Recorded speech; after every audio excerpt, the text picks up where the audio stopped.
รับสาธุชนท่านผู้ฟังที่ให้เกียรติรับฟังรายการธรรมาภิวัตน์อันเป็นรายการวิทยุเพื่อการเผยแผ่พระพุทธศาสนาส่งเสริมการศึกษาและพัฒนาสังคมรายการนี้รับผิดชอบโดยอาตมาภาพพระสาธิตธีรปัญโยผู้อำนวยการสถาบันธรรมาภิวัตน์สถาบันเพื่อเผยแผ่พระพุทธศาสนาส่งเสริมการศึกษาและพัฒนาสังคมตั้งอยู่ณที่พักสงฆ์สถาบันธรรมาภิวัตน์บ้านศพเตินตำบลศพปาดอำเภอแม่เมาะจังหวัดลำปางสาธุชนท่านผู้ฟังรายการนี้ออกอากาศอยู่สองลักษณะลักษณะแรกเป็นรายการสดถ้าออกวันอังคารในช่วงเวลาตั้งแต่ตี 4จนถึงตี 5นี่เป็นรายการสดออกอากาศผ่านทางสถานีวิทยุคลื่นท้องถิ่นจังหวัดเชียงใหม่สถานีวิทยุท้องถิ่นจังหวัดเชียงใหม่คลื่นพระพุทธศาสนาและจริยธรรม FM 96เมกะเฮิรตซ์อันนี้คลื่นหนึ่งคลื่นหนึ่งเป็นสถานีวิทยุในเครือข่ายสถานีวิทยุคลื่นสีขาวเพื่อชาวประชาออกอากาศครอบคลุมหลายพื้นที่หลายคลื่นหลายจังหวัดแล้วก็ที่ได้สัมผัสได้หันอันหนึ่งก็คือสถานีวิทยุของวัดไฟหินอันนี้ก็เป็นภาคีเครือข่ายนะเพราะฉะนั้นลักษณะแรกนี่เป็นรายการสดแล้วก็ช่วงท้ายของรายการจะได้เปิดสายคือท่านผู้ฟังที่ฟังอยู่ทางบ้านนะได้โทรเข้ามาร่วมบูรณาเบยกันโทรเข้ามาร่วมแสดงความคิดความเห็นกันนะออกอากาศผ่านทางสถานีวิทยุท้องถิ่นจังหวัดเชียงใหม่คลื่นพระพุทธศาสนาและจริยธรรม FM 96เมกะเฮิรตซ์2ออกอากาศผ่านทางสถานีวิทยุในเครือข่ายสถานีวิทยุคลื่นสีขาวเพื่อชาวประชาอันนี้หลายจังหวัดหลายคลื่นนะและอันนึงก็เป็นของทางวัดไฟหินอันนึงเป็นการออกอากาศเป็นเทปบันทึกเสียงนะซึ่งบันทึกเสียงของรายการนี้เอาไปออกอากาศผ่านทางสถานีวิทยุเพื่อการศึกษาและพัฒนาอาชีพRadio Network FM 99.50เมกะเฮิรตซ์ของวิทยาลัยเทคโนโลยีและการจัดการกฟผ.แม่เมาะเป็นช่วงวันศุกร์ตั้งแต่ 9 โมงจนถึง 11 โมงท่านผู้ฟังสาธุชนท่านผู้ฟังวันนี้เรามาพบกันในบรรยากาศบนห้องว่าจะแล้งกับว่าแล้งจะฝนกับบ่ฝนอันที่จริงช่วงนี้เป็นช่วงฝนแล้วแต่ว่าด้วยความที่สภาพแวดล้อมมันเปลี่ยนนะก็เลยทำให้ฝนตกน้อยเป็นดีอินดูเจ้าให้เจ้านาพี่น้องที่ทำนาฝนตกจริงแต่ว่าน้ำบ่ได้เพราะว่ามันตกน้อยตกบ่เมินอันนี้กับเป็นเรื่องที่น่าห่วงเหมือนกันแล้วก็ฟังข่าวดูข่าววันก่อนตางงานข่าว3มิตินะคุณกิติสิงหาปัตย์เพิ่นก็เอาอันรายงานของคุณถาปณีเอียดศรีชัยซึ่งเพิ่นไปทำรายงานเรื่องเกี่ยวกับเรื่องน้ำเรื่องฝนเนี่ยเพิ่นบอกว่าปีนี้ท่านผู้ฟังจะแล้งหนักมากพอสมควรฝนบ่ได้ตกหนักเหมือนกับปีที่ผ่านๆมาแล้วก็แล้งยาวไปจนถึงปี2563วันก่อนก็ได้อู้กับญาติโยมเพิ่นก็เล่าให้ฟังว่าทางอำเภอห้างฉัตรพุ่นน่ะทำนาแทบบ่ได้เลยเพราะว่าบ่มีน้ำแต่ว่านี้ก็มีโยมมาที่วัดก็ถามโยมว่าเป็นได้พ่องโยมเรื่องเข้าเรื่องป่าเรื่องนาได้ไถได้หว่านได้ทำกันหรือยังโยมก็บอกว่าปีนี้แล้งมากนะน้ำมันบ่ค่อยมีก็เลยทำนาลำบากอันนี้ก็เป็นเรื่องที่น่าเป็นห่วงและทีนี้มากกว่าความเป็นห่วงเรื่องน้ำแล้งเนี่ยก็เป็นห่วงเรื่องน้ำมาท่านผู้ฟังถ้ามันจะมาเนี่ยมันภาษาทางเมืองแป้ลำปางเนี่ยน้องว่ามาแบบอโลอโตนคือมาแบบลังไหลไทยทั้งอ่ะเพราะฉะนั้นญาติโยมที่อยู่ใกล้ดอยนะใกล้น้ำก็ต้องระวังน้ำป่าไหลหลากดินโคลนถล่มตัวน้ำท่วมฉับพลันนี่เป็นเรื่องธรรมชาติท่านผู้ฟังที่ท่านผู้ฟังทั้งหลายได้ฟังมีตึงดีมีตึงเสียแต่มากกว่านั้นก็คือว่ามันขาดความสมดุลมันขาดความสมดุลที่ขาดความสมดุลเพราะว่ามนุษย์เฮาเนี่ยไปทำลายความสมดุลของธรรมชาติก็ต้องช่วยกันคนละไม้ละมือประหยัดน้ำประหยัดไฟงดใช้ถุงพลาสติกงดใช้โฟมงดใช้ไฟที่มันเปลืองโดยบ่ใช่เหตุนะตัดไม้ทำลายป่าต้องปลูกต้นไม้เพิ่มต้องเพิ่มออกซิเจนให้กับโลกเพิ่มต้นไม้ให้กับโลก อันนี้คือสิ่งที่เราควรทำแล้วก็ทำได้ในลักษณะของตัวเก่าอาณามาภาพก็พยายามรณรงค์เนาะในช่วงต่างๆเวลามีกิจกรรมที่วัดเนี่ยจะบัดใจถ้วยพลาสติกส่วนใหญ่จะใช้ถ้วยชานอ้อยนะซึ่งมันย่อยสลายได้ง่ายอย่างงานที่โยมมากันนักๆเป็นพันๆเนี่ยก็ต้องใช้ลักษณะนี้ถ้าบาอันเนี่ยมันก็จะเป็นผลร้ายต่อสิ่งแวดล้อมผลร้ายต่อธรรมชาติซึ่งเขาเองเนี่ยเป็นคนทำอูง่ายๆก็คือว่าเป็นน้ำมือของมนุษย์นี่เองถ้าเราช่วยกันดูแลดีๆเนี่ยมันก็ทำให้โลกนี้เนี่ยน่าอยู่นักขึ้นมันก็เป็นอย่างนั้นแต่ท่านผู้ฟังในช่วงหน้าร้อนที่ผ่านมาเนี่ยสิ่งที่ก็เติงหายที่สุดเนี่ยก็คือต้นไม้ ไม่ใช่แอร์นะท่านผู้ฟังไม่ใช่ห้องแอร์ก็เติงต้นไม้ว่าถ้ามันมีต้นไม้เยอะๆเนี่ยเขาก็จะเย็นกว่านี้ถ้าน้ำมันไหลรอบน้ำมันไหลดีมีความสมดุลของระบบนิเวศของธรรมชาติมันก็น่าอยู่ขึ้นมันบ่จำเป็นจะต้องไปใช้แอร์ก็เติงหาต้นไม้ในช่วงนี้ก็เหมือนกันนะก็เติงหาต้นไม้จะปลูกก็กลัวว่ามันแรงฝนบ่ตกใส่มันก็กึดกอยอยู่จะปลูกช่วงไหนหน้าไหนอย่างไรก็เป็นเดือนนี้ที่จริงเดือนนี้เนี่ยถ้าผู้ฟังน้ำต้องมาแล้วสังเกตจากสะพานหน้าวัดปกติเนี่ยปีก่อนๆเนี่ยกุปีนะปุ๊ดนะขาดหมดน้ำพัดมาแต่ปีนี้เนี่ยปีที่แล้วเพื่อนแบ่งสะพานให้น้ำก็มาเหมือนกันมีกิจกรรมรอเตียนเข้าพรรษานะท่านนายอำเภอมาเป็นประธานของตำบลสมปาดเนี่ยนะทั้งตำบลเพิ่นจะมารอที่พักสงฆ์สถาบันธรรมพิวัตรแล้วก็นิมนต์พระมาหับตานที่นี่มีท่านนายอำเภอเป็นเขาเป็นประธานเนี่ยน้ำท่วมสะพานน้ำท่วมต่างจนพอต้องรอน้ำลดถึงจะข้ามมาได้แต่ปีนี้บหันมาสักน้อยเลยนะ แล้วก็เตือนนี่ห่วงเรื่องสะพานว่าจะลุกาอย่างการน้ำใหญ่หรอน้ำแม่จางเนี่ยน้ำแม่จางเป็นสาขาใหญ่ที่ไหลไปลงสู่น้ำแม่วังนะเป็นหนึ่งในน้ำที่มีปนท้องว่าความอุดมสมบูรณ์สูงมากแต่ปีนี้บหันเลยท่านผู้ฟังมันถึงบาปัดบาปายมันถึงแบบลุบาปังอย่างสักอย่างนั้นแสดงว่าทรัพยากรธรรมชาติสิ่งแวดล้อมของเราเนี่ยมันวิกฤตที่เฮาเนี่ยได้อย่างที่บอกท่านผู้ฟังก็ประหยัดนะประหยัดไฟลดการตัดไม้ทำลายป่าลดการใช้ถุงพลาสติกใช้โฟมใช้อย่างที่มันเป็นสิ่งทำลายธรรมชาติแล้วก็ช่วยกันปลูกต้นไม้ให้มันนักขึ้นมีพื้นที่สีเขียวเพิ่มขึ้นมันก็จะทำให้เรานั้นน่าอยู่นักขึ้นแล้วก็ต้องระมัดระวังญาติโยมที่อยู่ใกล้ดอยใกล้น้ำเนาะ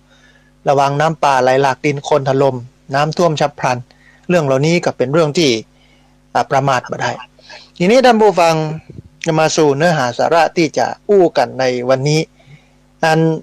ปารภเหตุสองเหตุแรกก็คือวันก่อนได้ไปบรรยายให้กับนักศึกษามหาวิทยาลัยเชียงใหม่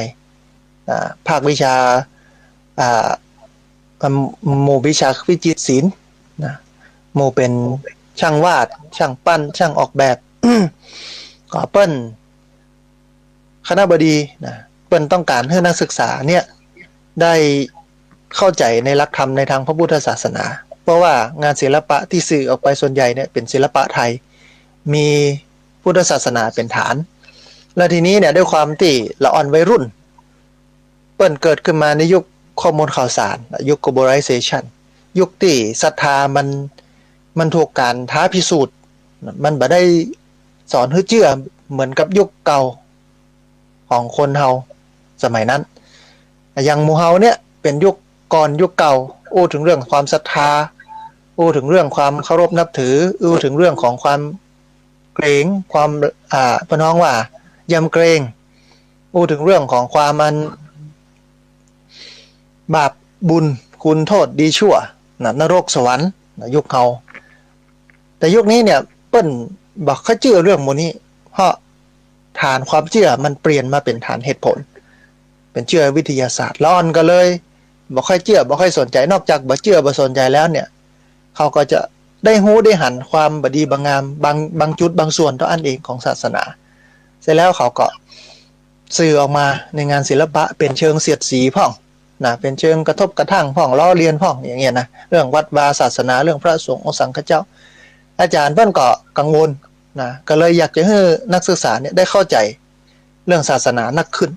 ก็เลยนิมนต์อาตมาภาพไปบรรยายเรื่องแก่นเรื่องหัวใจของพุทธศาสนาโอ้กับนักศึกษาทั้งหลายได้ฟังกันอันนี้เหตุที่หนึ่งเหตุที่สองก็คืออันวันก่อนเนี่ยได้หันข่าวท่านผู้ฟังได้หันข่าวคือเป็นข่าวที่พอแล้วฟังแล้วมันสลดหดหู่ใจอันนี้สำหรับชาวพุทธเมืองไทยเป็นเมืองพุทธมีพระนักมีประชากรที่เป็นชาวพุทธนักถ้า60 กว่าล้าน40 ล้านนี่เป็นพุทธทุเจ้าพระสงฆ์องค์เนนก็ประมาณสัก2-3 แสนเต็มทั่วไปวัดวาอารามก็มีเวลามีกินมีตาลมีงานสำคัญคนก็นักโดยเฉพาะเนี่ยใกล้ถึงเนี่ยช่วงเข้าพรรษาเนี่ยได้ปัญหาก็คือว่าเหตุการณ์อย่างนี้ก็ยังเกิดขึ้นอยู่นะเป็นอย่างไรท่านผู้ฟังคือเป็นข่าวที่อู้ถึงเรื่องหมู่บ้านแห่งหนึ่งแถวภาคอีสานเกิดปรากฏการณ์ฝนแรงหนักแล้วก็ยาวนานก็เหมือนนั้นหมู่เฮาเนี่ยทั่วไปเนี่ยวันเนี้ยเหมือนกันทั่วทุกภาคทีนี้เมื่อเกิดเหตุการณ์อย่างนั้นแล้วก็คือฝนแรงหนักแล้วก็เมินชาวบ้านก็งัดเอาความเชื่อเก่ามาสืบสาวหาตัวแรงมันมีวิธีการหาตัวแรงแต่บ้านเฮาเนี่ยมีวิธีการในการสวดขอฝน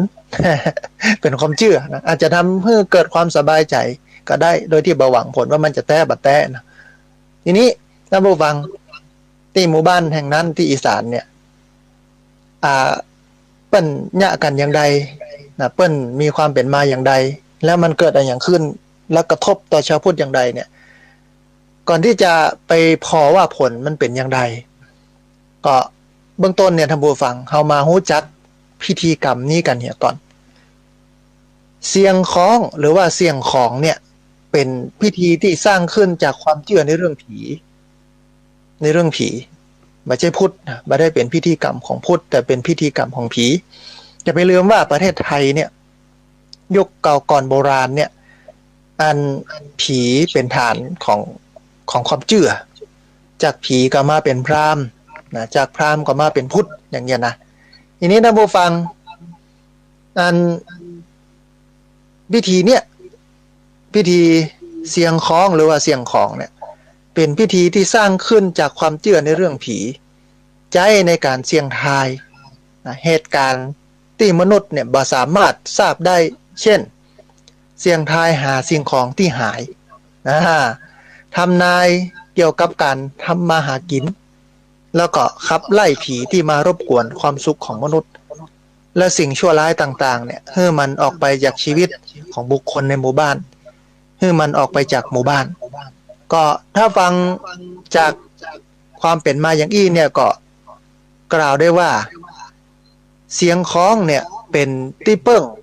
แล้วก็เป็นที่ยึดเหนี่ยวทางจิตใจของชาวอีสานถือเป็นพิธีกรรมศักดิ์สิทธิ์ที่จะใจก็ต่อเมื่อมดต่างแก้ไขเหตุการณ์ต่างๆได้ตามกฎเกณฑ์ของสังคมทีนี้ท่านผู้ฟังเสียงคล้องเธอเป็นพิธีกรรมที่มีผลต่อจิตใจของชาวอีสานก็คือ1ทำให้บักกล้าทำผิดเพราะว่าเสียงคล้องเนี่ยสามารถค้นหาผู้กระทำความผิดได้ทำให้ท้องถิ่นนั้นเนี่ยอยู่ด้วยกันด้วยความซื่อสัตย์สุขสงบ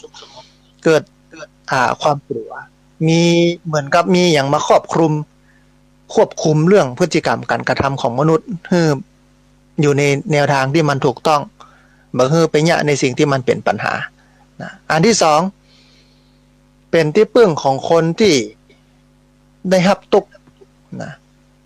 ก็เพราะว่าชาวบ้านเนี่ยเชื่อว่าเสียงคล้องเนี่ยสามารถขับไล่สิ่งชั่วร้ายได้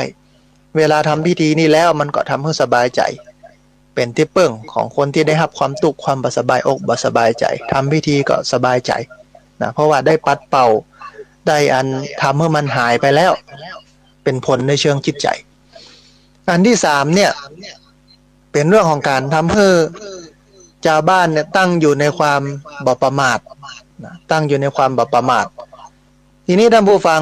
จากเหตุจากผลจากอะไรอย่างต่างๆที่ได้อู้มาเนี่ยดูไปแล้วเนี่ยท่านผู้ฟังพิธีกรรมนี้ก็มีคุณค่าในเชิงจริยธรรมสำหรับวิถีชาวบ้านในชุมชนเกษตรกรรม ชนบทบ้านนอก ควรค่าแก่การอนุรักษ์รักษา ควรค่าแก่การถ่ายทอด ควรค่าแก่การผลิตซ้ำสร้างคุณค่าใหม่ให้ดำรงอยู่ในชุมชนในถิ่นของพี่น้องชาวอีสานแต่ถ้าผู้ฟังปัญหาการทำพิธีในครั้งนี้เนี่ยการเสี่ยงทายหาตัวแรงเนี่ยมันมันมีเรื่องน่าตระหนกตระหนักก็คือการเสี่ยงทายหาตัวแรงครั้งนี้เนี่ยไปจบลงที่หน้ากุฏิของตุลุงพระใบดีกาอุทัยพระลูกวัดแห่งหนึ่งซึ่งมีอายุกว่า70 ปีแล้วท่านผู้ฟังก็ไปเสาะหาตัวแรงทำพิธีการเชียงคล้อง ไปเสาะหาตัวแรงเพราะสดเข้าไปในวัดจะเลาะเข้าไปที่หน้ากุฏิของหลวงพ่อพระใบดีกาอุทัยซึ่งตอนนั้นเป็นอายุ70 ปีแล้วที่น่าตกใจก็คือเจ้าบ้านซึ่งเป็นพุทธทั้งหมดที่ร่วมทำพิธีเชื่อเป็นอันนึงอันเดียวกันว่าพระรูปนี้เป็นตัวแรงหรือว่าตัวกาลกินีถ้าบ้านเฮาก็บอกว่าตัวคึด ตัวคึดเปิงอะฝนมันบัดตกมันย้อนมันคึดตัวลุงนี่แหละไอ้นะตัวลุงใบดีกาอุทัยเนี่ยคึดทีนี้ท่านผู้ฟังเมื่อชาวบ้านเชื่ออย่างนั้นได้แรงกดดันก็มีการไล่พระรูปนี้ออกจากวัดท่านต้องเก็บบาตรเก็บบริขารอย่างออกจากวัดไปนี้ท่านผู้ฟังแต่หลังจากเป็นข่าวขึ้นมาเนี่ยก็มีการมาอู้จากันใหม่มีการตกลงกันใหม่กับผู้ใหญ่บ้านก็ออกมาบอกว่าเป็นการเข้าใจผิดอย่างต่างๆตัวลุงก็บ่ต้องไปแล้วมีการทกกันเถียงมีการอู้เอ่ยกันมีการขอสุมาอาภัยตัวลุงตัวเองนะทีนี้ท่านผู้ฟังเฮาพอจากต้นนี้เนี่ยมันทำให้ได้กำกึดอย่างหลายอย่างนะพิธีกรรมอย่างอี้เนี่ยในอดีตเนี่ยอาจจะเป็นกลไกในการควบคุมทางสังคมได้เป็นอย่างดีแต่มาถึงวันนี้เนี่ยหากชาวบ้านหากผู้นำชาวบ้านเนี่ยบ่ชอบขี้หน้าไผหากผู้ทำพิธีบ่ชอบขี้หน้าไผผีอาจจะกลายเป็นเครื่องมือจัดการฝ่ายตรงกันข้ามก็ได้ไปทำลายกันก็ได้เนี่ยมัน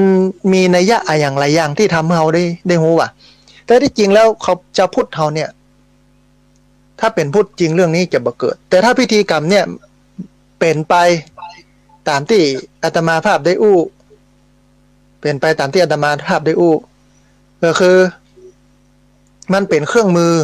ในเรื่องของการควบคุมให้คนมีศีลมีธรรมให้คนบ่กล้าทำความผิดอันนี้ควรรักษาไว้แต่ณวันนี้มันเลยจากตรงนั้นไปแล้วมันบ่สามารถจะเป็นเครื่องควบคุมอะไรอย่างต่างๆได้แล้วก็คัดกับหลักเหตุหลักผลของพุทธเหนือสิ่งอื่นใดเนี่ยท่านผู้ฟังเนี่ยอย่างเฮายังมีซากความคิดเรื่องผีที่อยู่เหนือวิถีพุทธศาสนาได้หรือการทำหน้าที่ถ่ายทอดแก่นสารสาระของพระพุทธศาสนาของพระสงฆ์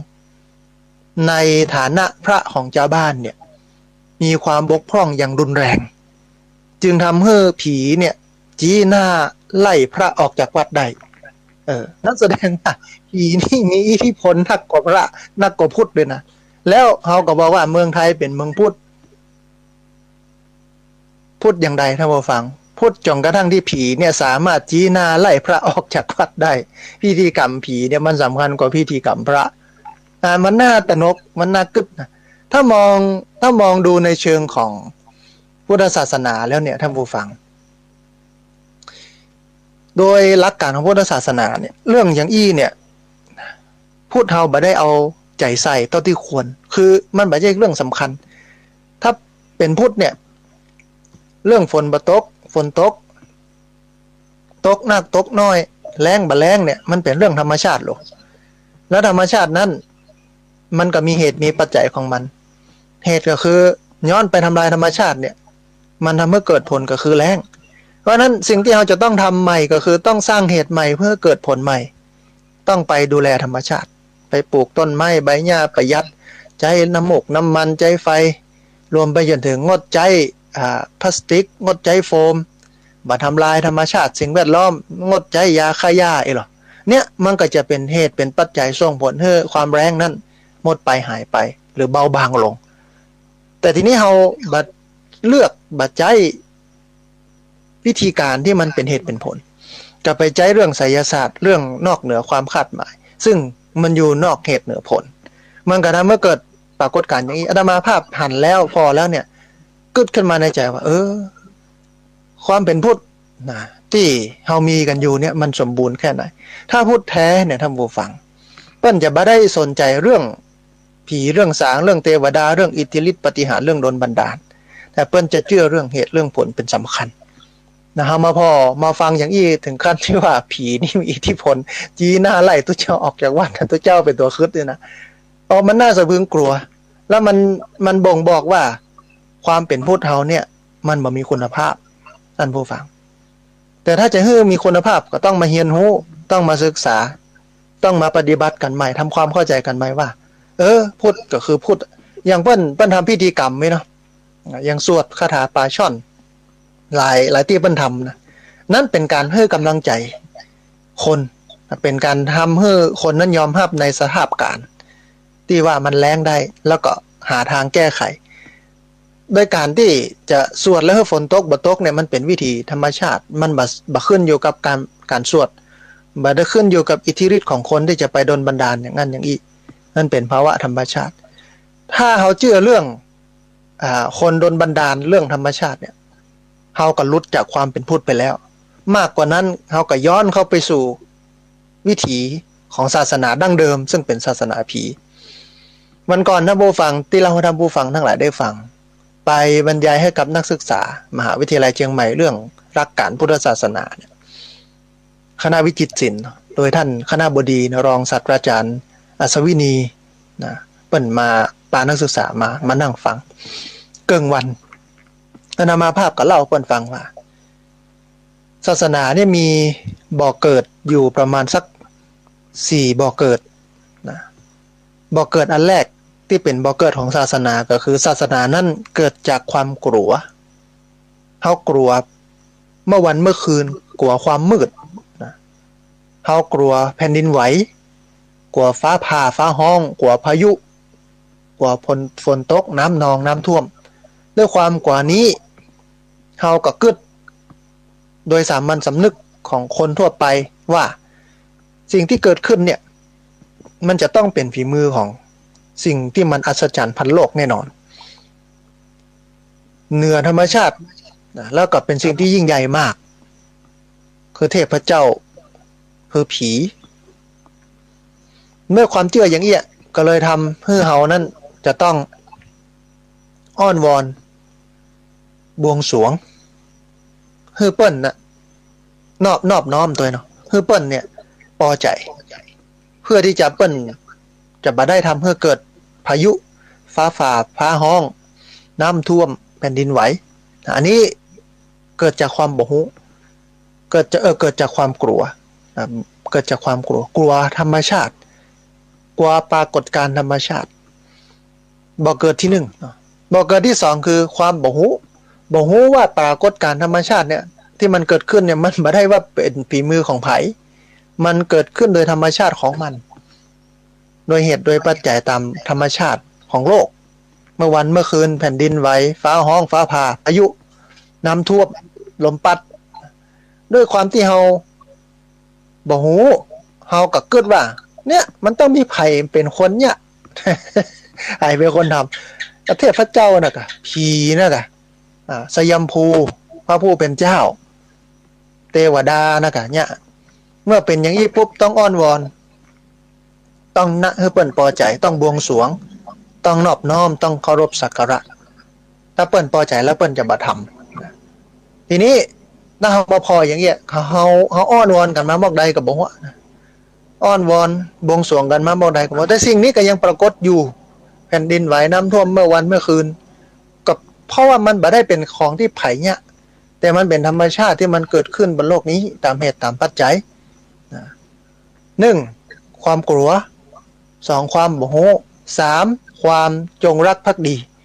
ศาสนาเกิดจากความจงรักภักดีโดยเฉพาะศาสนาในประเทศจีนที่บรรพบุรุษตายไปแล้ว ก็ไปเกิดเป็นเทพไปอยู่บนสวรรค์กับงิกเซียนฮ่องเต้เนี่ยนะเอาก็ต้องเชื่อบรรพบุรุษเคารพนับถือคำสอนบรรพบุรุษเคารพสักการะบรรพบุรุษอันแถมอันหนึ่งในพื้นเมืองเฮากันยังมีผีปูญ่าอันนี้เกิดจากความกตัญญูศาสนาเกิดจากความกตัญญูมีผีปูญ่าผีผีบ้านเชี่ยวบ้านเชี่ยววัดอย่างนี้เป็นต้นแล้วก็สุดท้ายศาสนาเกิดจากความรู้ก็คือพุทธศาสนารู้ความจริงของโลกและชีวิตรู้ความเป็นไปของโลกและชีวิตอาตมาภาพก็เล่าให้เพื่อนฟังอย่างเงี้ยถ้าย้อนมาอย่างนี้แสดงว่าถ้าเราไ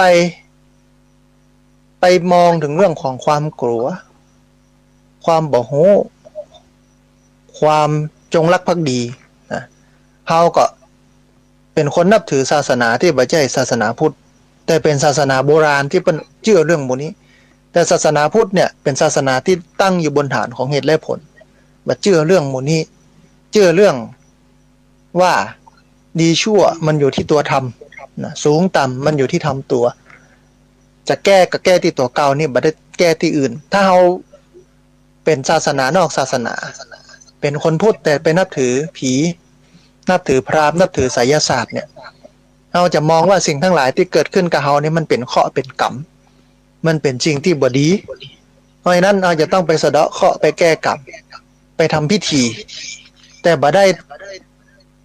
มาแก้พฤติกรรมการกระทำของตัวเองถ้าเป็นพุทธแท้เนี่ยมันจะแก้พฤติกรรมและการกระทำที่ตัวเองบ่ได้มองไปทางนอกแต่มองมาทางในเพราะว่า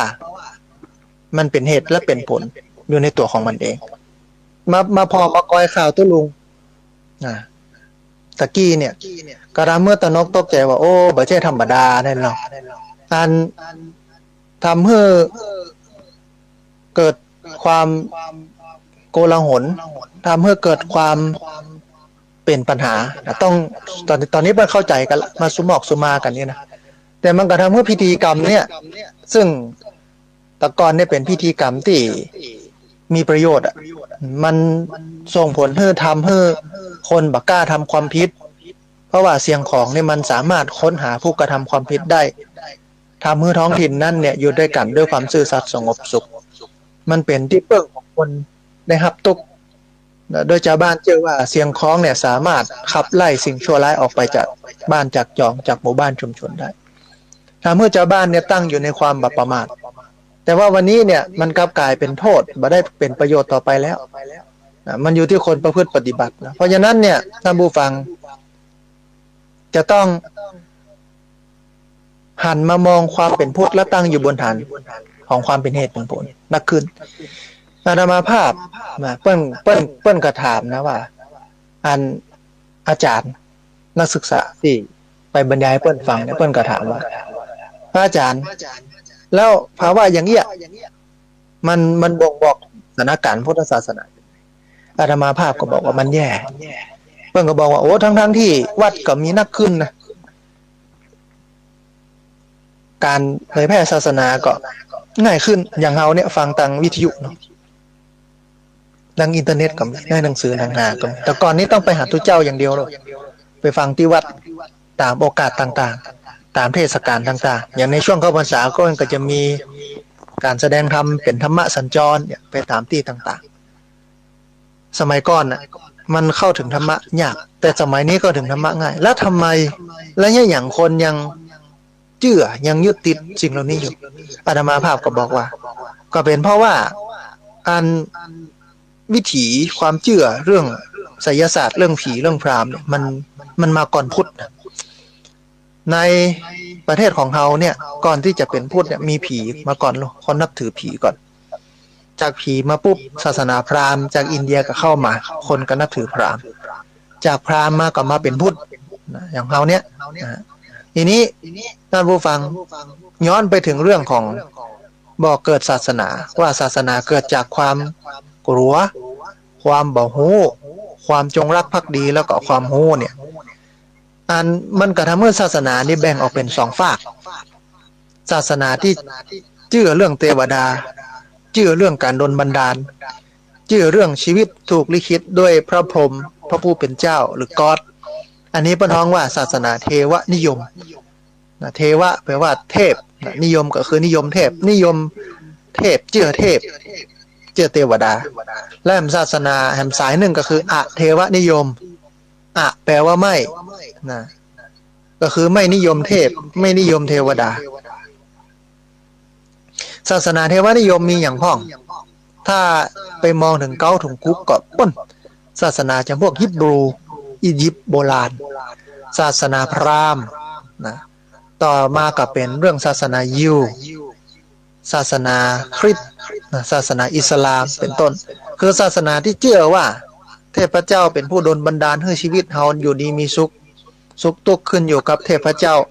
ชีวิตนี้เป็นพระประสงค์ของพระผู้เป็นเจ้าจะให้เป็นไปอย่างนั้นอย่างนี้อันนี้คือศาสนาโมนี้แล้วศาสนาพุทธเฮาเหรอศาสนาพุทธเฮานี่อยู่ในฝากของอะเทวนิยมไม่นิยมเทพเพราะว่าอะเทวนิยมคือไม่นิยมเทพบาได้เชื่อว่าเทพเทวดานี่เป็นสิ่งที่มาลิขิตชีวิตเฮาและไผลิขิตกับเฮาเนี่ยตัวเฮาเองลิขิตชีวิตของเฮาดีชั่วอยู่ที่ตัวทำสูงต่ำอยู่ที่ทำตัวบ่ใช่พรหมลิขิตนะแต่เป็นผมลิขิตแต่ว่าคนเฮาถึงวันนี้พยายามจะพัดพุทธศาสนาที่อยู่ฝากของอเทวนิยมเข้าไปสู่เทวนิยมติ๊กๆพยายามจะเอาพุทธไปเป็นผีจะเอาพุทธไปเป็นพราหมณ์ติ๊กๆบ่ได้เอาพุทธเป็นพุทธถ้าเอาพุทธเป็นพุทธเนี่ยมันจะตั้งอยู่บนฐานของเหตุและผลอ๋อที่เฮาได้ครับความตกอยู่เนี่ยมันบ่ได้เป็นเพราะสิ่งอื่นภายนอกแต่มันเป็นเพราะพฤติกรรมการกระทำเฮาเองจะแก้ก็ต้องแก้ที่พฤติกรรมการกระทำเฮานี้นะแก้พฤติกรรมไม่ใช่แก้กรรมแต่คนในวันนี้บ่ได้แก้ที่พฤติกรรมแต่ไปแก้กรรมไปทำพิธีแต่พฤติกรรมยังเหมือนเดิมทำความผิดแล้วไปแก้ไปทำพิธีกรรมคิดว่าพิธีกรรมเนี่ยมันจะช่วยชำระล้างผลของการกระทำความผิดให้มันดีขึ้นอันนั้นเป็นการทำให้สบายใจบาลายลูกพิธีกรรมพิธีการที่ทำอยู่เนี่ยที่จริงมันมีผลอย่างเดียวนะแต่ก่อนนะก็คือทำให้เกิดความสบายใจแค่นั้นเองทีนี้เมื่อเกิดความสบายใจแล้วทำพิธีกรรมแล้วมันก็นำไปสู่การแก้พฤติกรรมแต่ถึงวันนี้มันทำแค่พิธีกรรมแล้วมันไม่ได้แก้พฤติกรรมในเมื่อพฤติกรรมคุณยังเหมือนเดิมคุณยังสร้างเหตุเดิมๆผลเดิมๆมันก็เกิดขึ้นเพราะนั้นต้องสร้างเหตุใหม่ผลใหม่มันถึงจะเกิดขึ้นเนาะอันนี้เป็นแนวทางของพระพุทธศาสนาย้อนไปจนถึงเรื่องศาสนาโบราณตะเกียที่เกิดจากเหตุ4อย่าง4ประการแล้วพุทธศาสนาเข้ามาในประเทศไทยได้อย่างไรในยุคหลังจากที่พระพุทธเจ้าได้ปรินิพพานท่านผู้ฟังก็คือตายไปแล้ว300กว่าปีมีมหากษัตริย์พระองค์หนึ่งของอินเดียก็คือพระเจ้าอโศกมหาราชหลังจากที่เปิ้นหันมานับถือพุทธศาสนาเปิ้นก็รวบรวมคำสอนพุทธศาสนาให้เป็นปึกแผ่นถ้าไผดูอันทีวีเนาะพระไตรปิฎกมีชีวิตว่าเปิ้นเนี่ยดีนะเป็นเรื่องเป็นตอนอันนี้ก็อยู่ในขั้นอยู่ส่วนนึงพระเจ้าอโศกหลังจากที่หันมานับถือพระพุทธศาสนาแล้วเปิ้นก็รวบรวมเรียกเรียงคำสอนเป็นปึกแผ่นวิธีการรวบรวมเรียบเรียงก็คือไปเสาะหาพระที่เปิ้นเข้าใจเปิ้นเก่งเปิ้นเชี่ยวชาญเรื่อง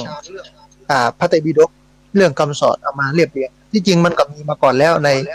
นยุคพุทธกาลหลังจากที่พระพุทธเจ้าปรินิพพานแล้วพระมหากัสสปะซึ่งเป็นมหาเถระที่อาวุโสมากแล้วก็อยู่ในป่าในเขาเป็นพระนักธุดงค์เนี่ยหลังจากที่พระพุทธเจ้าปรินิพพานแล้วเปิ้นก็ดูว่าจะสีท่าบ่ดีแล้วก็สาวกจะผิดเพี้ยนจะเอาคำสอนของตัวเก่าไปใส่คำสอนของพระพุทธเจ้างดเว้นคำสอนบางประการของพระพุทธเจ้าทำให้คนไขว้เขวในหลักธรรมเปิ้นก็ออกมามารวบรวมตุเจ้าพระสงฆ์มาทำกันสังคายนาอันมันมีข้อคิดอันหนึ่งเนาะเรื่องสังคมเรื่องของสาธารณะเนี่ยเป็นเรื่องที่ชาวพุทธเราจะต้องใส่ใจโดยเฉพาะคนที่ปฏิบัติธรรมนั่นแสดงว่าคนปฏิบัติธรรมนั่นไม่ใช่คนที่บ่เอาโลกนั่นแสดงว่าคนปฏิบัติธรรมนั่นเป็นคนทิ้งโลกบ่ใช่แต่เป็นคนที่อยู่ในโลกแล้วก็สร้างโลกขึ้นมาอยู่เหมือนกับพระมหากัสสปะทั้งที่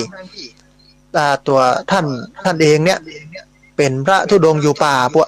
มันยุ่งกับไผอย่างไรแต่บอกกองถึงคราวที่จะต้องมาทำให้สังคมมันสุขสงบมันมีทางออกเนี่ยเพิ่นก็ออกมาทำ มันก็ทำให้เราได้หันว่าอ๋อที่แท้แล้วการปฏิบัติธรรมปฏิบัติธรรมเนี่ยมันบัดใจจะไปหลีกเล่นภาวนาอยู่ในป่าแล้วใช้ชีวิตอยู่ในป่าพุทธนักปฏิบัติธรรมชาวพุทธนี่ก็คืออยู่บนโลกที่มันเต็มไปด้วยความทุกข์แต่บัดทุกข์ต่างหากอยู่บนโลกที่เต็มไปด้วยความทุกข์แต่ไม่ทุกข์เหมือนกับดอกบัวที่มันเกิดจากขี้เปอะโคนตมแต่มันกับบัติดขี้เปอะโคนตมก็ย้อนมาถึงพระเจ้าอโศกหลังจากนั้น300 ปีพระเจ้าอโศกหลังจากที่เรียบเรียงคำสอนพระเจ้าเป็นปึกเป็นแผ่นแล้ว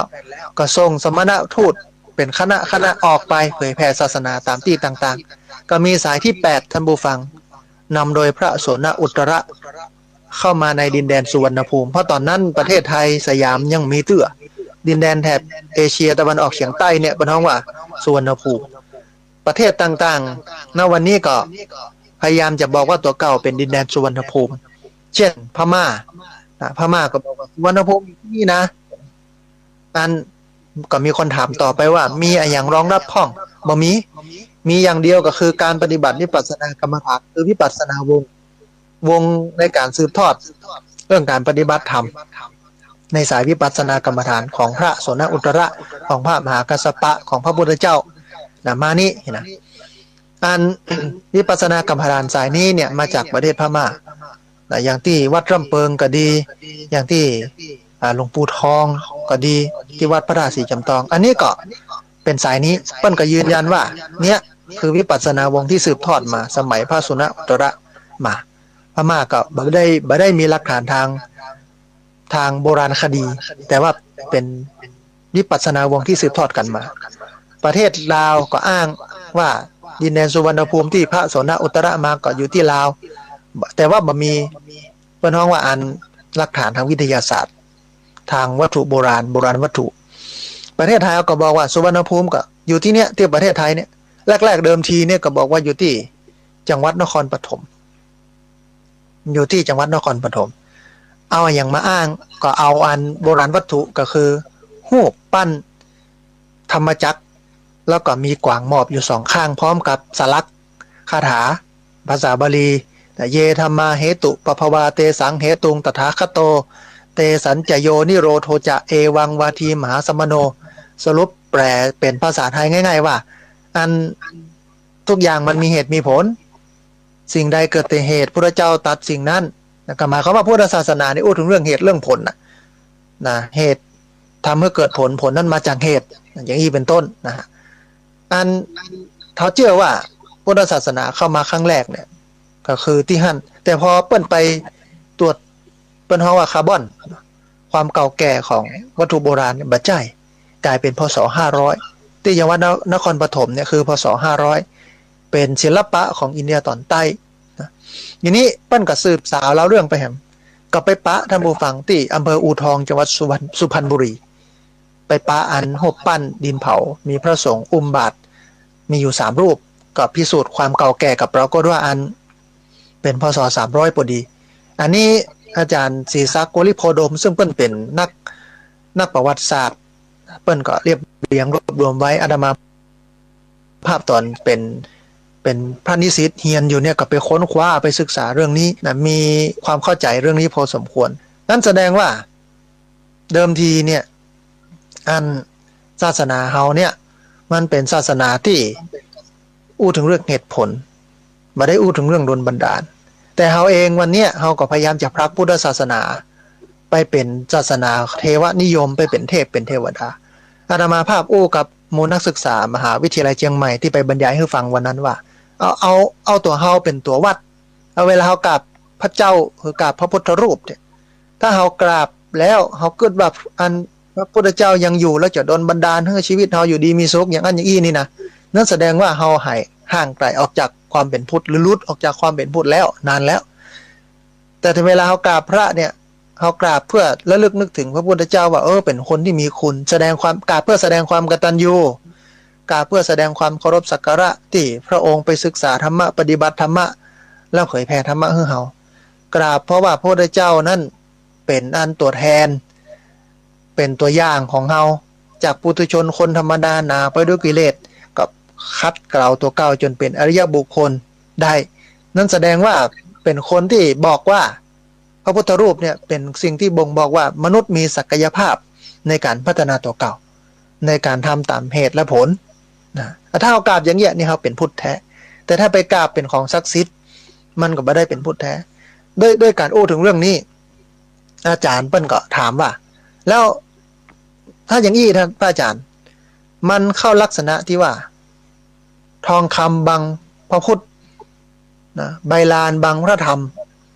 ลูกหลานเจ้าบ้านบังพระสงฆ์บังพระสงฆ์ก็เหมือนที่หลวงพ่อพุทธทาสเปิ้ลว่าเห็นนะอาตมาภาพก็บอกว่าใช่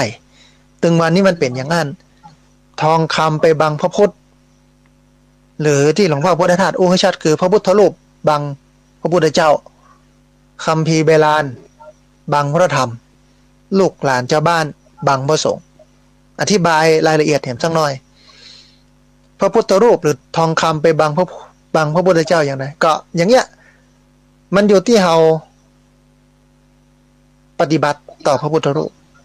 ถ้าเราปฏิบัติต่อพระพุทธรูปว่าเป็นสิ่งศักดิ์สิทธิ์นั่นแสดงว่าพระพุทธรูปบังพระพุทธเจ้าทองคำบังพระพุทธแต่ถ้าเรากราบพระพุทธรูปกราบเพื่อแสดงความเคารพกตัญญูระลึกว่าเป็นแบบอย่าง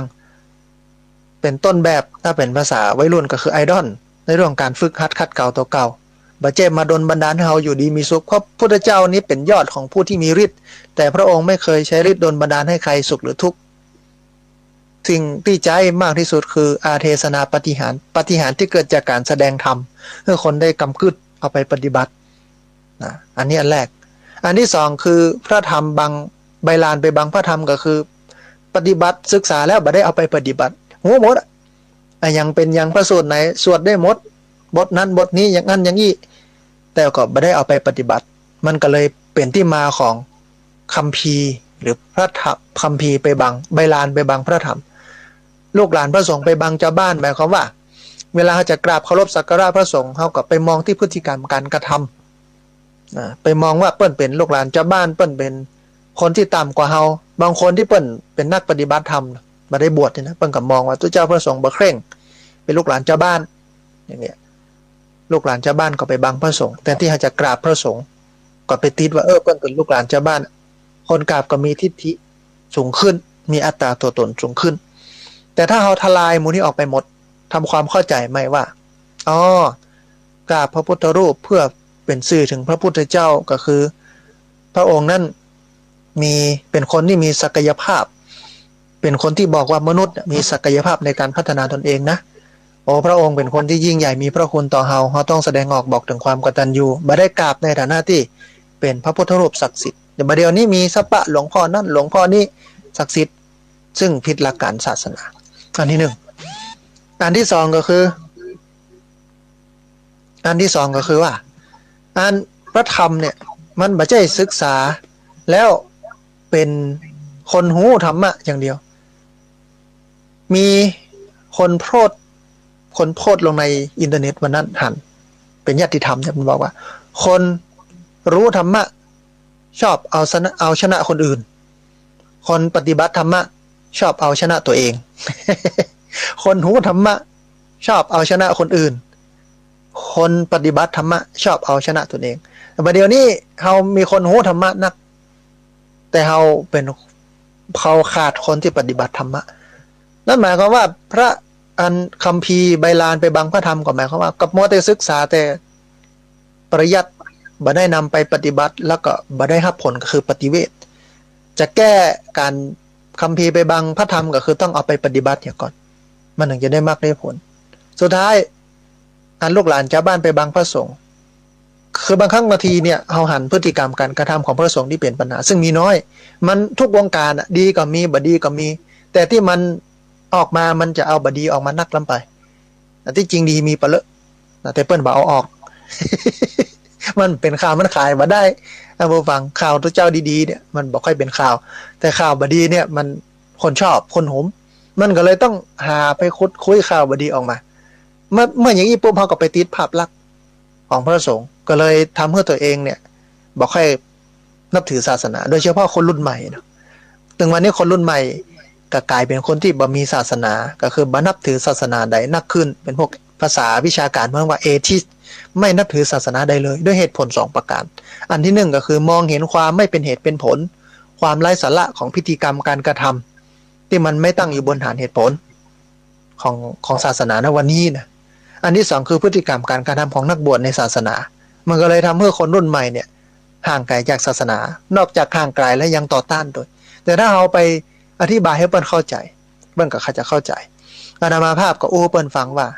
ละอ่อนหมู่นั้นฟังว่าก็หมู่เธอทั้งหลายนี่มันเหมือนกับลิงกินมังคุดมันก็ถามว่าเป็นยังไงพระอาจารย์ลิงกินมังคุดก็ลิงกินมังคุดมันลิงไปหันมังคุดไปเจอมังคุดมันยิบมังคุดขึ้นมาแต่ที่มันจะบิหรือแกะออกกินตั้งในมันก็ครบมังคุดเลยควบครบไปแล้วมันฝาดอย่ากินอันเปลือกตั้งนอกมังคุดเมื่อมันฝาดปุ๊บมันรับหูรับตาทมน้ำลายคายมังคุดกำมังคุดขว้างหรอนี่คือลิงกินมังคุดแต่ถ้ามันฉลาดน้อยนึงคือมันแกะแล้วกินตั้งในหรออย่างเธอศึกษาศาสนาเนี่ยเธอสัมผัสกับศาสนาเนี่ยมันก็บ่ต่างกับลิงกินมังคุดคือสัมผัสแต่เปลือกไปเจอใส่ของฝาดของขมโลแต่ถ้าเธอชำแรกแกะมังคุดนั้นออกนะกินเนื้อในมันนะเธอจะรู้ว่าศาสนานี้มันมีคุณค่าและมันดีแค่ไหนกันเล่าให้เพื่อนฟังนะถึงหลักธรรมอันนู้นนี่นั่นเพื่อก็เข้าใจกันนะว่าท่านก็ว่าต่อไปนี้ต้องฉลาดในการกินมังคุดแล้วก็ต้องฉลาดในการศึกษาและปฏิบัติตามหลักศาสนานะก็เขาฟังเขาก็ได้เข้าใจในเรื่องศาสนาก็เลยบอกว่าต่อไปนี้เธอจะต้องเอาทำเป็นฐานเอาศิลปะเป็นทุนเอาบุญเป็นเป้าหมายเอาศิลปะเนี่ยเป็นสื่อเป็นสะพานเชื่อมให้คนเข้าถึงศาสนาเวลาเปิ้นมาพอภาพของเธอเวลาเปิ้นมาดูลายปั้นของเธอเวลาเปิ้นมาดูไอ้อย่างที่มันเป็นฝีมือของเธอเนี่ยที่เธอเอาไปไว้ตามวัดตามวาตามที่ต่างๆเนี่ยมันหันแล้วมันเกิดกุศลหันแล้วเกิดสติปัญญาเข้าถึงศาสนานักขึ้นเธอก็ได้บุญเหมือนกับบ่อน้ำจืมทรายเนี่ยอย่างคนสมัยตะก่อนชอบสร้างสะพานชอบแปลงศาลาก็คือว่าชอบขุดน้ำบ่อถ้าหากว่าคนมาใจสิ่งเหล่านี้นักเนี่ยคนสร้างก็ได้บุญติ๊กๆเหมือนบุญน้ำบ่อจืมทรายนะเธอก็เหมือนกันรูปของเธอไปอยู่ที่ไหนคนหันแล้วเกิดกุศลเกิดความดีความงามเธอก็จะได้บุญด้วยนะอันนี้ก็เล่าให้เขาฟังประมาณนี้ท่านผู้ฟังเริ่มเลยพอเวลาท่านผู้ฟังจะหมดเวลาไปเพลินไป เหลือเวลาประมาณสัก7 นาที8 นาทีตอนนี้จะเปิดสายท่านผู้ฟังที่ฟังอยู่ทั้งบ้านได้โทรเข้ามาร่วมเอ่ยกันโทรเข้ามาร่วมแสดงความคิดความเห็นกันเจริญพรท่านผู้ฟังโทรเข้ามาที่เบอร์0647282899เบอร์0647282899อาจจะได้สัก 2-3 สายเรียนเชิญเจริญพรได้โทรเข้ามาร่วมเอ่ยกันโทรเข้ามาร่วมแสดงความคิดความเห็นกันขณะที่รอสายจากท่านผู้ฟังที่โทรเข้ามาท่านผู้ฟังบอกกล่าวข่าวบุญสักหน่อยเนอะวันที่19 ตุลาคมนะออกพรรษาพุทธแล้วนะตุลาแล้วนะ19 ตุลาที่พักสงฆ์สัตโยมนะญาติโยมซึ่งมีป้าบุญนะซึ่งเป็นพี่น้องบ้านห้วยการบ้านโฮงรวมจนถึงอาจารย์พระโคอภิวัฒนวิกรมครูบาอาจารย์นักจัดรายการญาติธรรมทั้งหลายเนี่ยในสายสถานีวิทยุขึ้นสีขาวประชาเปิ้นจะมาทอดกฐินเพื่อสร้าง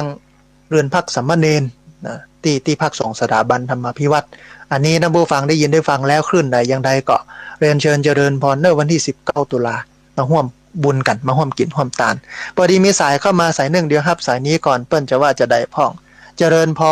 รนมัสการนะคะอาจารย์เจริญพรโยมแม่อันเช้านี้โยมแม่ขออนุญาตอัดเสียงไว้ให้ลูกหลานฟังนะเจ้าค่ะเจริญพรยินดีอัดไว้แล้วเจ้าค่ะคือโยมแม่อยากแสดงความคิดเห็นว่าไม่ใช่ว่าแต่เด็กไม่สนใจแล้วแม้แต่คนสูงอายุอย่างโยมแม่ขออนุญาตยกตัวอย่าง เพื่อนโยมแม่จบปริญญาโททางพุทธศาสตร์เจ้าค่ะแต่พอญาติป่วยคนในครอบครัวป่วยเขาก็ไปดูหมอไปบนบานเดินทางไปที่เพื่อนว่าดีเพื่อนก็ไปแล้วตอนมาคุยกับโยมแม่ก็พูดทำนองว่าก็หาทางช่วยเหลือเท่าที่ทำได้โยมแม่ก็เข้าใจเขาเนาะข้อที่2หนังสือป.1 ของหลานโยมแม่ไม่ได้เห็นหนังสือเด็กเล็กมานานละพอเปิดดูยังมีคำว่าผอสระอีผีเจ้าค่ะ เล่มหนึ่งเป็นผีแบบไทยๆคือแบบน่ากลัวปิดหัวปิดหมวกมีหมวกยาวระมาที่เท้าอีก เล่มหนึ่งเป็นผีแบบการ์ตูนเจ้าค่ะกลมๆแล้วก็ย้อยไม่มีมือไม่มีตีนมีแต่ลูกตาน่ารักโยมแม่ก็ปรงสังเวชว่าก็ยังมีผอสระอีผีนะเจ้าค่ะก็เลยงงแล้วอันที่สามก็คือว่าเพื่อนๆโยมแม่ที่แก่ๆกันเนี่ยเขาไม่ศึกษาธรรมะแล้วเขาเล่นไลน์เขาเล่นเฟซแล้วเขาก็นัดกันไปเที่ยวแล้วก็ฟุ้งฟิ้งฟุ้งเฟ้ออีกประการหนึ่งคือเขาติดหนังเกาหลีเจ้าค่ะโยมแม่ขออนุญาตพูดแค่3 ข้อพอโยมแม่ก็เครียดเหมือนกันสาธุเจ้าค่ะว่าอาจารย์เจริญพรสาธุแล้วก็เดี๋ยวกฐินเดี๋ยวโยมแม่จะร่วมทำบุญอีกรอบนึงนะเจ้าค่ะสาธุเจริญพรให้กำลังใจพระอาจารย์รักษาสุขภาพให้แข็งแรงไปทุกที่เลยเจ้าค่ะพระอาจารย์ไปทุกที่ไปเจาะทุกที่เลยเจ้าค่ะพระอย่างพระอาจารย์ก็น้อยมากเจ้าค่ะสาธุโยมแม่สาธุเจริญพรการให้กำลังใจเจ้าค่ะสาธุอนุโมทนาบุญเนาะก็เปิ้นก็กังวลหลายเรื่องเนาะอย่างเช่น ยังเรื่องวันนี้อยู่ก็ยังมีอยู่ในระบบการศึกษาแล้วก็ คนก็ยังหวังพึ่งสิ่งภายนอกมากกว่าพึ่งตนเองที่จริงมีเรื่องเล่าเยอะกับเรื่องนี้เดี๋ยวยกไว้เป็นวันอังคารหน้ากันแล้วกันแต่พอได้สาระว่าเราเองจะต้องเบิ่งตัวเก่าเนอะแล้วก็ทิ้งความเชื่อเรื่องงมงายเรื่องอื่นๆมาเน้นที่ตัวเองนี่เป็นหลักจะแก้ก็แก้ที่ตัวเองนี่ดีชั่วอยู่ที่ตัวทำสูงต่ำอยู่ที่ทำตัวแล้วก็หลายเปิ้นก็เป็นห่วงว่าคนสูงอายุณวันนี้เนี่ยเริ่มบอกคือกลุ่มหนึ่งก็กลุ่มลุมลากับวัดกับวากับธรรมะแต่คนหนึ่งก็เริ่มออกทางวัดวาไปเน้นเรื่องแอวเรื่องเล่นเน้นเรื่องไปดูหนังเกาหลีซีรีส์เกาหลีนะไปทางพูนแทนที่จะเข้าวัดเข้าวาคือคนมันก็ห่มต่างกันแต่ว่าต่างเนี้ยมันเป็นต่างที่ดีมันไม่มีโทษมันมีแต่ประโยชน์แต่ว่าคนบ่ค่อยห่มเปิ้นก็เป็นห่วงอันนี้ก็ต้องอนุโมทนาพอดีมีสายเข้ามาแถมสายนึงได้รับสายนี้ก่อนเปิ้นจะว่าจะได้พ่องเจริญพรไหว้สาครับพระอาจารย์เจริญพรนั้นโยมป้อโทรมาจากทางใดผมโยมโกวิทบ้านดอยหลังท่ามบ้านห้องเลยครับเจริญพรวันนี้มีอย่างจะเพิ่มเติมพ่องมีอย่างครับมันทำให้เราสบายใจดีเนาะที่พระอาจารย์ได้เทศน์มาเนี่ยฟังแล้วก็ม่วนอกม่วนใจส่องอกส่องใจเนาะพ่อเนาะครับเพราะว่าพระอาจารย์ครับไปที่ได้ยินแม่ยายไปบอกว่าพระอาจารย์จังบอกเบอร์วยแล้วไปขอพระอาจารย์บอกให้คนจ้าคนเท่าคนว่าจดได้3 ตัวว่ะได้ปอได้เจริญพรดูวิปัสสนาได้ปอได้อนุโมทนาเนอปอเนอเป็นกำลังใจให้ท่านพระอาจารย์นะครับสาธุเจริญพรอันต้องขออภัยเรื่องเบอร์นะแล้วก็ตอนนี้ต้องขออภัยเหมือนกันเรื่องเวลาตะกี้เพลินไปก็ตอนนี้หมดเวลาแล้วท่านผู้ฟังเดี๋ยวเอาไว้อังคารหน้าช่วงเวลา 4:00 ถึง 5:00 เนาะก็ยังจะได้มาพบกันกันอยู่แต่ว่าเดี๋ยวช่วงเนี้ยช่วงหนึ่งเนี่ยมันจะมีสำหรับเคลื่อนสีขาวเพื่อชาวประชาเนี่ยนะ 5:00 จนถึง 7:00 ก็ยังมีช่วงหนึ่งที่จะให้ท่านผู้ฟังทั้งหลายได้ฟังกันเดี๋ยวก็ติดตามรับฟังคลื่นกันแล้วกันสำหรับ FM 96 เมกะเฮิรตซ์รวมไปจนถึงคลื่นอื่นๆที่เปิ้นปอที่จะมีเวลาช่วง 4:00 ถึง 5:00 เปิ้นก็จะหยุดรายการไปเรียบร้อยพอเวลาแล้วท่านผู้ฟังเวลาหมดพอดีต้องกราบขอบพระคุณครูบาอาจารย์พระเถรานุเถระที่อุปถัมภ์บำรุงรายการบำรุงสถานีอนุโมทนาบุญกับเจ้าของคลื่นเจ้าของสถานีที่นำเอาสัญญาณไปออกอากาศอนุโมทนาบุญกับญาติโยมที่โทรเข้ามาทุกเสียงทุกสายและต้องขอสุมาอภัยกับเสียงสายที่โทรเข้ามาแล้วก็บ่ได้รับต้องอนุโมทนาบุญกับญาติโยมทุกคนทุกท่านที่ติดตามรับฟังสัพพพุทธานุภาเวนะด้วยเดชเดชะอานุภาพของพระพุทธเจ้าสัพพธรรมานุภาเวนะด้วยเดชเดชะอานุภาพของพระธรรมเจ้าสัพพสังฆานุภาเวนะด้วยเดชเดชะอานุภาพของพระสังฆเจ้าศรัทธาสุทธีพระวันตุเตขอความสุขความเจริญในธรรมจงมาเกิดมีแด่บรรดาศรัทธาสาธุชนทุกคนทุกท่านตลอดกาลเป็นนิจเทินเจริญพรเชียงใหม่สุโขทัยเชียงรายแพร่แม่ฮ่องสอนเราเชิดชูชาติศาสตร์กษัตริย์และรัฐธรรมนูญเราเกื้อกูลบริการกันทุกองค์กรลำปางตากอุตรดิตถ์ร่วมคิดร่วมปอนเที่ยงแท้แน่นอนเป็นสื่อกลางสร้างสรรค์สิ่งดีกำแพงเพชรลำพูนนานเราร่วมประสานงานสิ่งสำคัญนี้เชื่อมโยงกันนครสวรรค์อุทัยธานี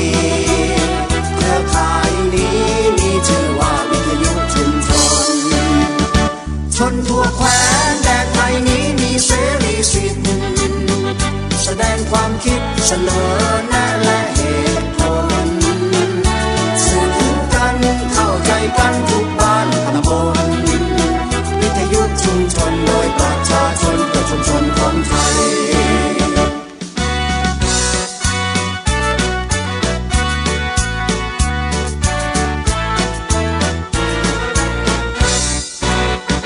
เครือข่ายวิทยุชุมชนภาคเหนือเกิดขึ้นเพื่อประชาชนชุมชนทั่วไปโยงพิจิตรพิษณุโลกพะเยาเชียงใหม่สุโขทัยเชียงรายแพร่แม่ฮ่องสอนเราเชิดชูชาติศาสตร์กษัตริย์และรัฐธรรมนูญเราเกื้อกูลบริการกันทุกองค์กรลำปางตากอุตรดิตถ์ร่วมคิดร่วมตอนเก่งแท้แน่นอนเป็นสื่อกลางสร้างสรรค์สิ่งดีกำแพงเพชร